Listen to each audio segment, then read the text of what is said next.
안녕하십니까. 이어서 경남 소식입니다. 사업자에게서 거액을 받은 혐의를 받고 있는 차정섭 함안 군수가 구속됐습니다. 경남 민선 6기 단체장 가운데 뇌물수수 혐의로는 첫 구속입니다. 박상현 기자의 보도입니다. 뇌물수수 혐의로 경찰 조사를 받아온 차정섭 함안 군수. 굳은 표정으로 법원에 나타났습니다. 금품을 받았는지 여부를 묻는 취재진의 질의에 아무런 대답도 없이 법정으로 향합니다. 5천만 원 받았다는 거 인정하십니까? 비서실장이 돈 받았다는 부분 알고 계셨습니까? 한 차례 체포영장이 기각됐던 차 군수. 법원은 피의 사실이 소명되고 증거인멸 우려가 있다며 차 군수에 대한 구속영장을 발부했습니다. 경남 민선 6기 단체장 가운데 비리 혐의로는 첫 구속입니다. 영장에는 이현석 함안상의 회장으로부터 5천만 원을 받은 혐의가 적시된 것으로 알려졌습니다. 하지만 경찰은 차 군수가 사업자로부터 4억 5천만 원을 받아 이미 구속된 비서실장을 통해 수억 원을 받은 것으로 보고 있습니다. 특히 선거에 쓴 돈을 갚기 위해 뇌물을 받은 것으로 알려지면서 실제 받은 금액이 더 커질 수 있다는 예상도 나오고 있습니다.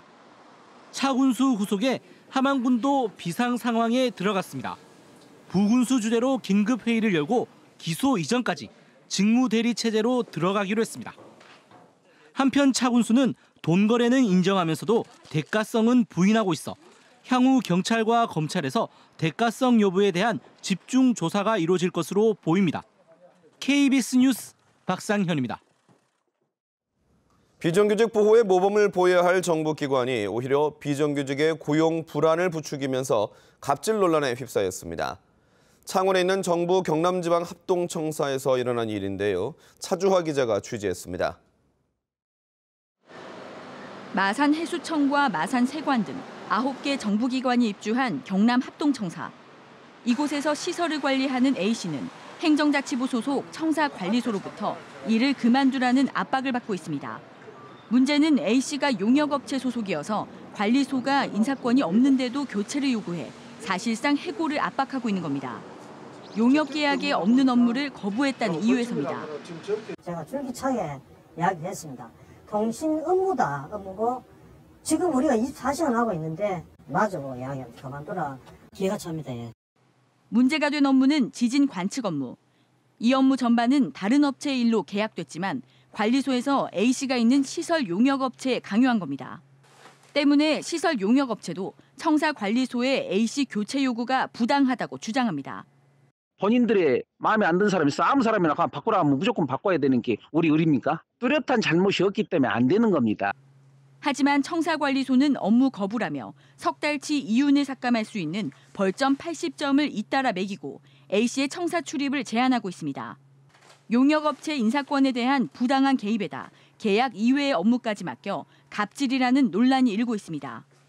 당분간은 해야 되겠죠. 즉시 교체. 예. 안 되면 뭐 우리는 결국은 논란이 불거지자 행정자치부 정부청사관리본부는 경남청사관리소에 대한 사실관계 파악에 착수했습니다. KBS 뉴스 차주화입니다. 어젯밤 9시쯤 진주시 지편면의 한 1층 주택에서 불이 나 1,400만 원의 재산 피해를 내고 20여 분 만에 꺼졌습니다. 경찰과 소방당국은 거실 천장에서 누수로 인한 전기적 원인으로 불이 난 것으로 보고 정확한 화재 원인을 조사하고 있습니다. 경남경찰청이 지난달 초부터 50일 동안 112 상습 악성 허위 신고자를 단속해 3명을 구속하는 등 24명을 검거했습니다. 검거자들은 대부분이 술에 취한 상태에서 112에 전화를 하거나 정신질환 환자로 나타났습니다. 경찰은 검거된 24명이 한 신고만 8,600여 건이라고 밝혔습니다. 낙후돼가는 창원 국가산단의 부가가치를 높이기 위해서는 첨단 산업을 위한 연구 개발이 집중적으로 이루어져야 하는데요. 첨단 소재 산업 연구기관인 창원재료연구소를 연구원 규모로 승격시키는 작업이 대선 공약으로 추진 중입니다. 김현수 기자의 보도입니다. 금속이 아닌 탄소 복합체를 외장재로 사용한 승용차입니다. 일반 승용차보다 30% 가벼워 연료 효율성을 크게 개선할 수 있습니다. 단순히 접는 동작만으로 200V 전압을 생산해 LED 200개 이상을 켤 수 있는 세라믹 필름입니다. 모두 재료연구소가 연구 개발한 신소재들입니다. 재료연구소는 지난 1976년 한국기계금속시험연구소로 시작해 40년째 재료 연구와 신소재 개발을 진행해 오고 있습니다. 기계산업용 금속산업 소재 개발에서 이젠 에너지와 정보통신 분야의 비금속 소재 분야로까지 확대됐습니다. 연구개발 기능을 확대하기 위해 연구원 성격이 필수적입니다. 원 성격이 되게 되면은 소재 분야에 대한 상당한 발전이 있을 거로 생각을 합니다. 소재 분야는 우리나라 제조업 중에 전체적으로 20% 정도 비중을 차지하고 있는 중요한 분야입니다. 창원 국회의원 2명이 올해 초 한국재료연구원 성격 법률안을 각각 국회에 발의해 심사가 진행 중에 있습니다. 또 경남 상공계를 중심으로 각 당 대선 후보에 연구원 성격 공약을 요구해 일부 후보들로부터 반영하겠다는 답변을 받았습니다. 대선 후보군 중에서 많은 후보들이 적극적으로 공약으로 채택하겠다는 답변이 와 있고 나머지 분들도 긍정적으로 검토 중에 있는 걸로 알고 있습니다. 이웃인 일본과 중국은 국가적인 차원에서 소재 산업에 집중 투자하고 있는 점도 우리나라 재료연구원 성격 가능성의 청신호로 받아들여집니다. KBS 뉴스 김현수입니다. 다음 달 9일 대통령 선거를 앞두고 주요 후보들의 경남 공약을 점검하는 순서입니다. 오늘은 각 후보들이 내건 경남 균형 발전 공약을 송현준 기자가 분석했습니다. 대선 후보들의 경남 균형 발전 공약은 교통망 확충과 관광 활성화에 집중됩니다. 교통망 확충에 문재인 후보는 김천 거제 간 KTX 조기 착공에 4조 4천억 원을 공약으로, 홍준표 후보는 김천 거제 간 KTX와 동대구 창원 고속철도 건설 등에 7조 4,200억 원을 공약으로 제시했습니다. 유승민 후보는 김천 거제 간 KTX와 김해신공항 KTX, 울산 상망진 철도를 제시했지만 예상 비용은 밝히지 않았습니다. 경남 지역 관광 개발에 문재인 후보는 서부권 농식품 단지 구축과 양산과 김해 거제를 잇는 관광 휴양벨트 조성에 6,400억 원 이상이 들 것으로 전망했고, 홍준표 후보는 2조 900억 원을 투입해 지리산과 섬진강, 한려해상을 권역으로 하는 휴양관광 인프라 구축을 내놓았습니다. 유승민 후보는 남해안의 해양레저 관광객 유치를 위해 767억 원으로 기반시설을 확충하겠다고 밝혔습니다. 심상정 후보는 서부 경남의 농업과 관광이 접목된 체험형 관광 육성에 1조 6,800억 원을 공약으로 제시했습니다. 이외에도 문재인 후보는 진주 혁신도시를 중심으로 서부 경남의 신성장 동력을 창출하겠다며 혁신도시 종합계획 수립을 약속했습니다. 하지만 일부 후보는 경남 균형 발전이나 관광 개발 등에 대한 공약을 내놓지 않았고, 또 제시한 공약 대부분이 이미 추진 중이거나 구상 중인 정책을 되풀이하는 경우가 많아 참신성이 떨어진다는 지적입니다. KBS 뉴스 송현준입니다.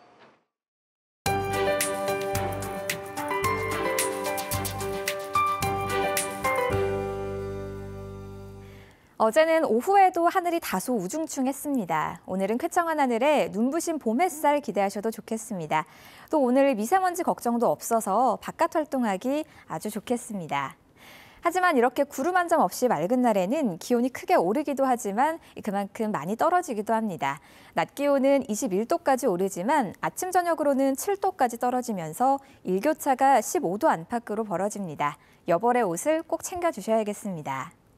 오늘은 중국 북부지방에서 확장하는 고기압의 영향으로 전국이 대체로 맑겠습니다.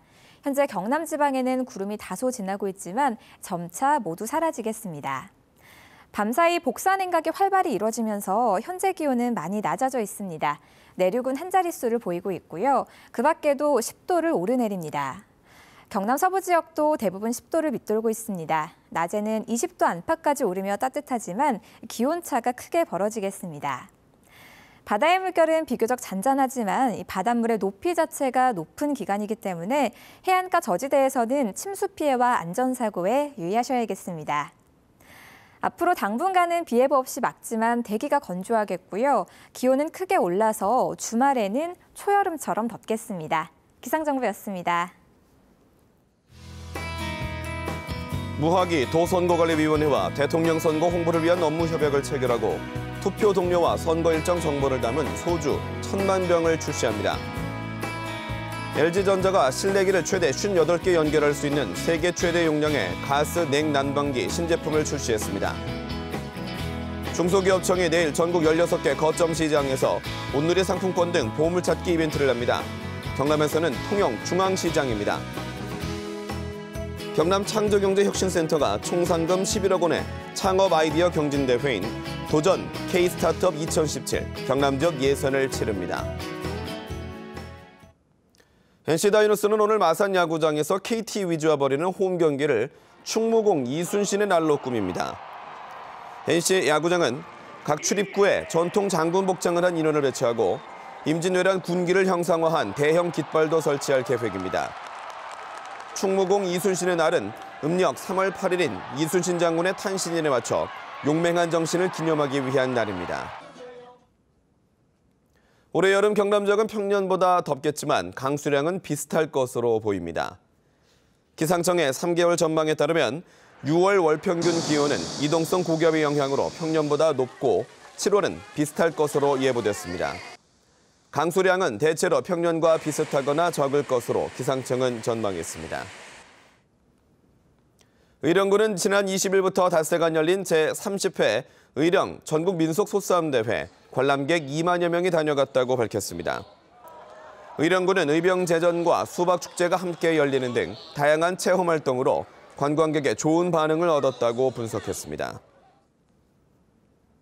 창원시가 마산항 연안크루즈의 기존 사업자 철수 이후 새 사업자 공모에 나섰지만 지원업체가 없는 것으로 나타났습니다. 시에 따르면 지난 18일부터 24일까지 공모 신청을 받았지만 신청서를 낸 사업자는 한 곳도 없었다고 밝혔습니다. 앞서 연안크루즈를 운항했던 극동크루즈는 누적 적자로 사업 시작 3년 만에 지난달에 문을 닫았습니다. 경상남도가 행정자치부의 2016년도 정부혁신평가에서 광역지자체 가운데 유일하게 3년 연속 우수기관에 선정되며 대통령 표창을 받았습니다. 경상남도는 서민자녀 4단계 교육지원사업과 찾아가는 빨래방, 오지 주민을 위한 브라보 택시, 저소득층 슬레이트 지붕 개량 사업 등이 높은 평가를 받았다고 밝혔습니다. KBS 뉴스를 마칩니다. 고맙습니다.